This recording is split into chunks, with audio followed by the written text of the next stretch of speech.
Assalamualaikum warahmatullahi wabarakatuh. Perkenalkan, nama saya Ahmad Amiruddin. Saya mengajar di SMP Negeri 27 Kota Tangerang. Di sini saya akan menjelaskan tentang kedudukan dan fungsi Undang-Undang Dasar Negara Republik Indonesia tahun 1945. Sebelum kita masuk materi, sebaiknya kita biar kalian tambah semangat belajarnya. Yuk kita saksikan yel-yel berikut ini.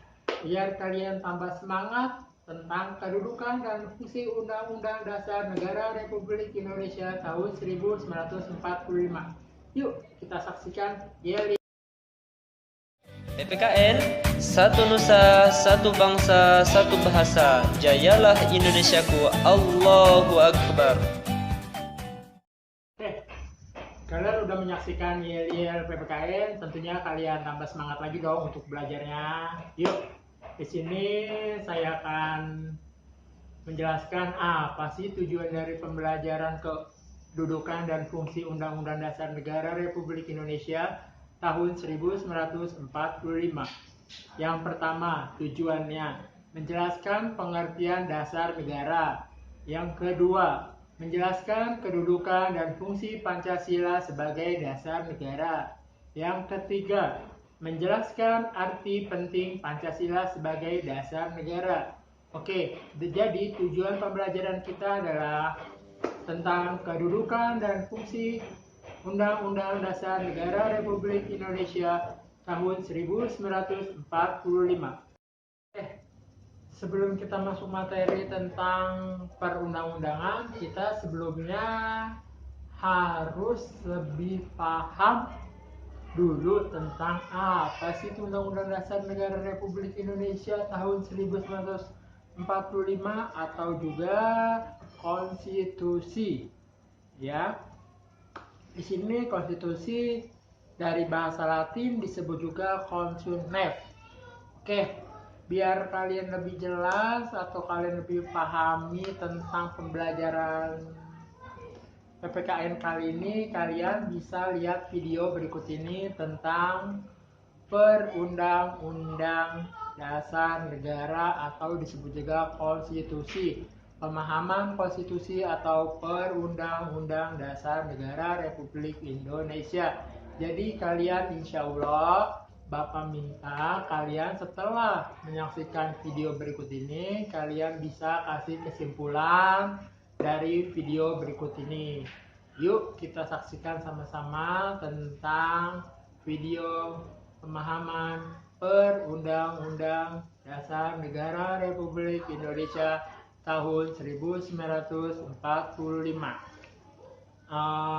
Yuk kita saksikan tentang video perundang-undangan atau dengan disebut juga kedudukan dan fungsi Undang-Undang Dasar Negara Republik Indonesia tahun 1945.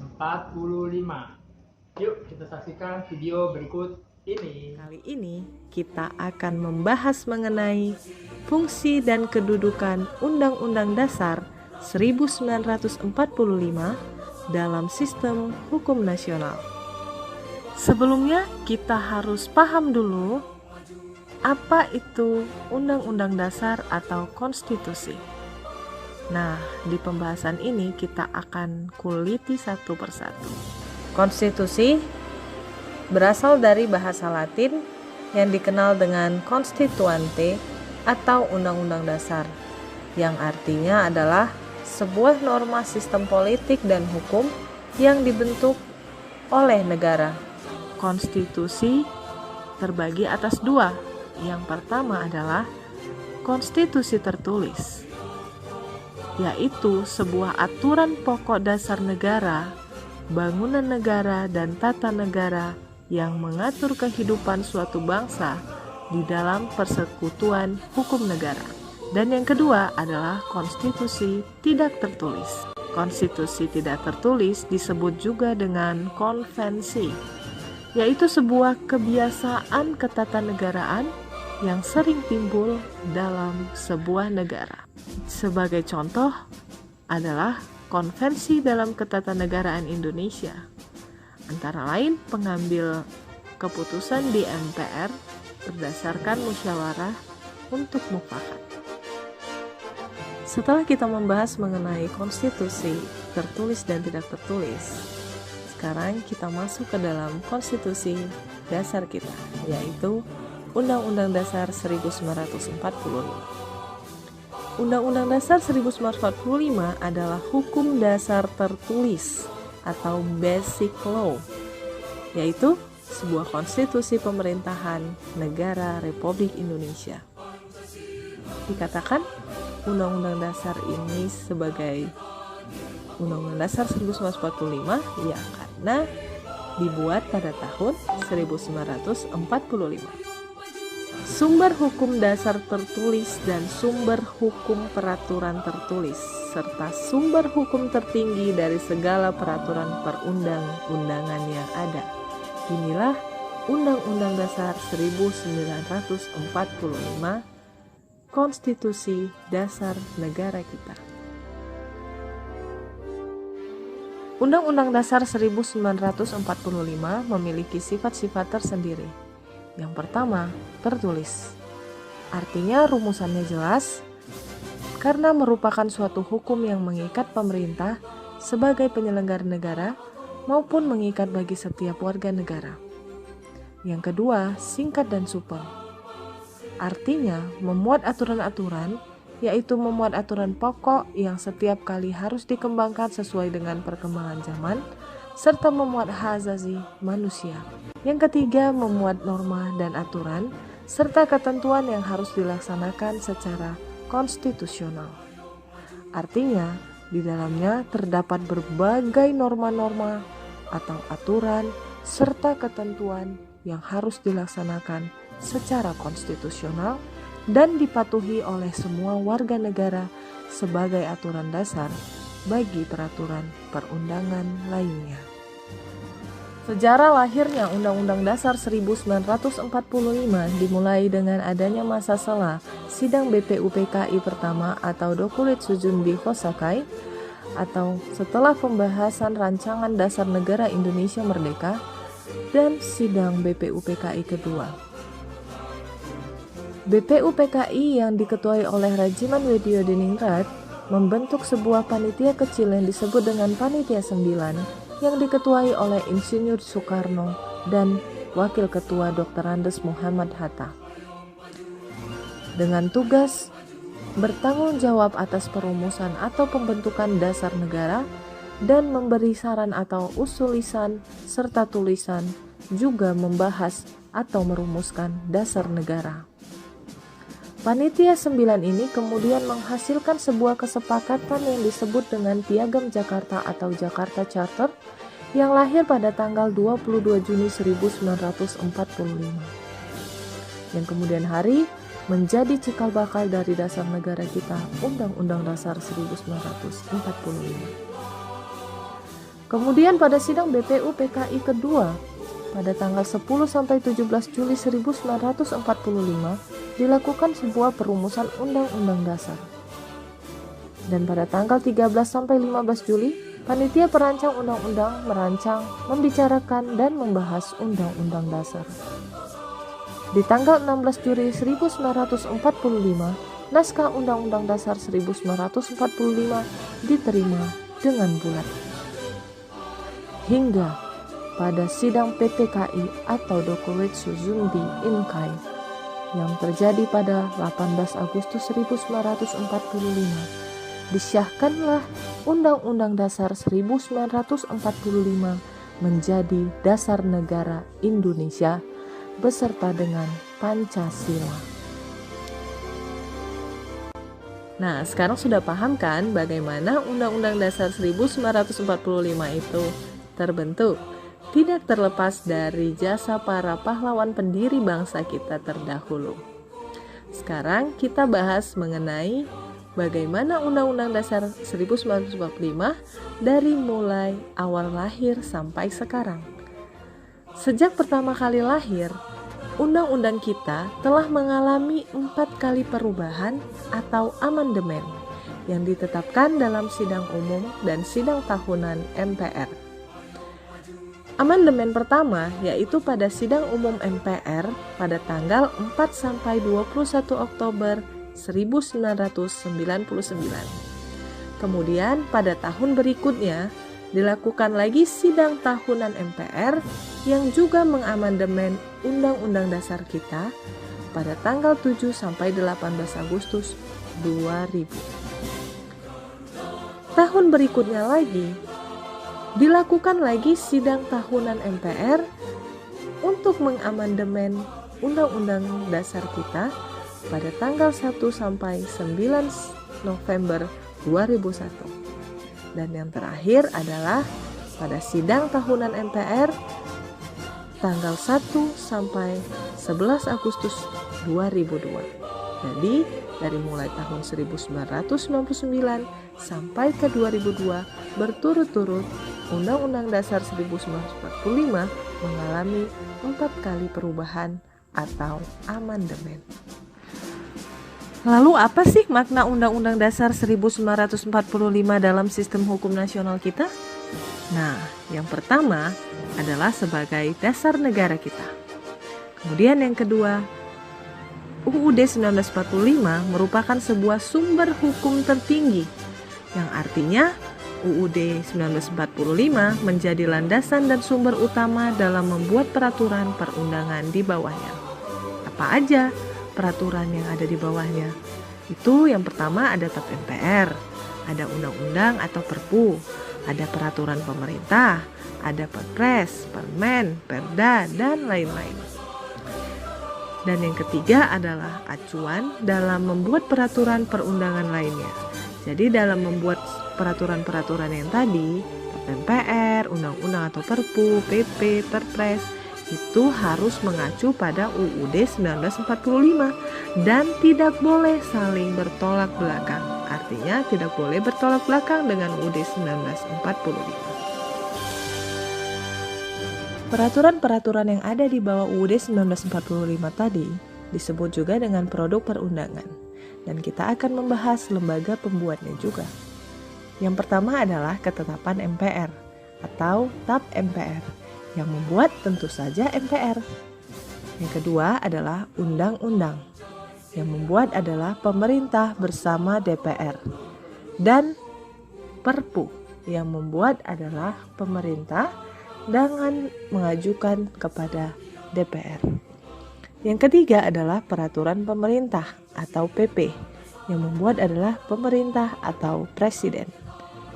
Yang keempat, peraturan presiden atau Perpres yang membuat tentu saja pemerintah atau presiden.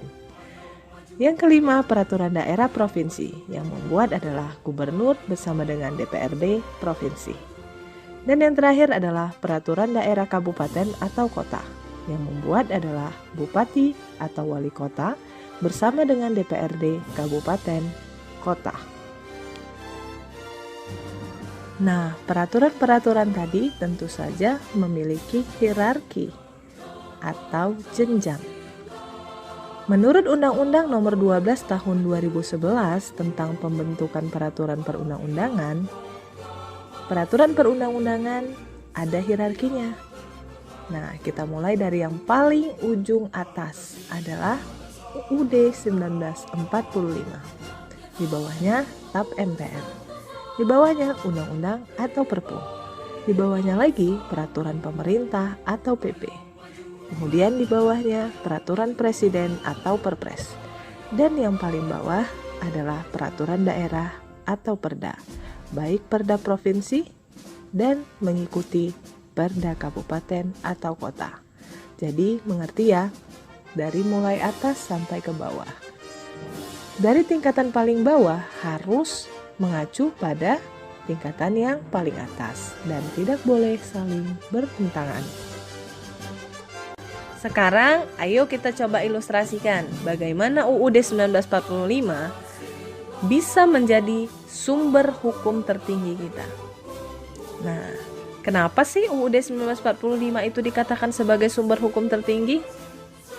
Untuk menjelaskannya, kita harus tahu dulu apa sifat dari UUD 1945. Salah satu sifatnya adalah singkat. Artinya hanya memuat aturan pokok-pokok saja. Oleh karena itu, perlu adanya suatu peraturan lain yang dapat menjelaskan lebih rinci lagi mengenai aturan-aturan tersebut, dan UUD 1945 haruslah menjadi pedoman atau acuan dalam pembuatannya. Sebagai contoh adalah Pasal 31 UUD 1945 tentang pendidikan. Di ayat pertama dikatakan bahwa setiap warga negara berhak mendapatkan pendidikan yang layak. Namun, tidak dijelaskan lebih rinci mengenai bagaimana pendidikan itu diterapkan dan sistemnya seperti apa. Tidak ada penjelasan di pasal 31 itu. Untuk itu, diperlukan undang-undang di bawahnya. Maka lahirlah Undang-Undang Republik Indonesia Nomor 20 Tahun 2003 tentang Sistem Pendidikan Nasional. Inilah yang menjadi acuan dalam kita menjalankan sistem pendidikan nasional kita. Lalu di mana kedudukan UUD 1945 dalam sistem hukum nasional kita? Mari kita telaah satu persatu. UUD 1945 memiliki kedudukan yang pertama adalah merupakan suatu urutan pertama dalam hierarki peraturan perundang-undangan. Tadi kita sudah bahas di awal tentang hierarki peraturan perundang-undangan. Kita tahu sendiri bahwa UUD 1945 memang berada pada puncak tertinggi undang-undang. Yang kedua adalah hukum dasar tertulis yang berfungsi sebagai hukum dasar tertinggi. UUD 1945 merupakan hukum dasar yang tertinggi karena dari hierarkinya aja sudah paling tinggi. Yang ketiga merupakan sebuah tindakan pemenuhan mengisi dan mempertahankan kemerdekaan. Kita tahu bahwa UUD 1945 terdiri atas pembukaan, batang tubuh, dan penutup. Di pembukaan UUD 1945 jelas dikatakan bahwa kita memiliki tujuan visi ke depan untuk mengisi kemerdekaan kita. Begitu juga dengan pasal-pasal yang berada di batang tubuh UUD kita. Semua adalah untuk mengisi dan mempertahankan kemerdekaan negara kita.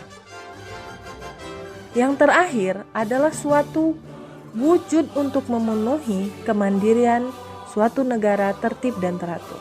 Adanya pasal-pasal dan peraturan yang termuat di batang tubuh UUD 1945 tentunya memiliki fungsi untuk mengatur suatu negara. Jika suatu negara teratur, sudah pasti diharapkan ada ketertiban di dalamnya dan tentu dapat memenuhi suatu kemandirian. Sekarang kita pelajari mengenai fungsi Undang-Undang Dasar 1945 dalam sistem hukum nasional kita. Yang pertama, fungsinya adalah untuk membatasi kekuasaan pemerintah atau penguasa dalam negara. Menurut Carl J. Friedrich, gagasan konstitusionalisme adalah kegiatan pemerintahan merupakan suatu kumpulan kegiatan yang diselenggarakan oleh dan atas nama rakyat. Artinya, kedaulatan berada di tangan rakyat, atau yang sering kita kenal dengan istilah demokrasi. Dari rakyat, oleh rakyat, dan untuk rakyat. Ini berarti pemerintah tidak memiliki kekuasaan secara mutlak dalam menentukan nasib bangsanya. Rakyat masih bisa memiliki kekuasaan dalam menentukan nasib bangsanya sendiri. UUD 1945 mengontrol apakah... Oke, kalian telah menyaksikan video yang tadi Bapak putarkan. Semoga kalian bisa memahami tentang kedudukan dan fungsi Undang-Undang Dasar Negara Republik Indonesia tahun 1945. Jadi, kesimpulannya adalah Undang-Undang Dasar Negara Republik Indonesia tahun 1945, Hukum Dasar Tertulis, Konstitusi Pemerintah Negara Republik Indonesia yang dikatakan Undang-Undang Dasar Negara Republik Indonesia tahun 1945 karena Undang-Undang Dasar Negara Indonesia ini dibuat pada tahun 1945. Ya udah, Bapak akhiri. Cukup sekian pertemuan kali ini. Sampai jumpa di minggu depan. Bapak akhiri. Wassalamualaikum warahmatullahi wabarakatuh.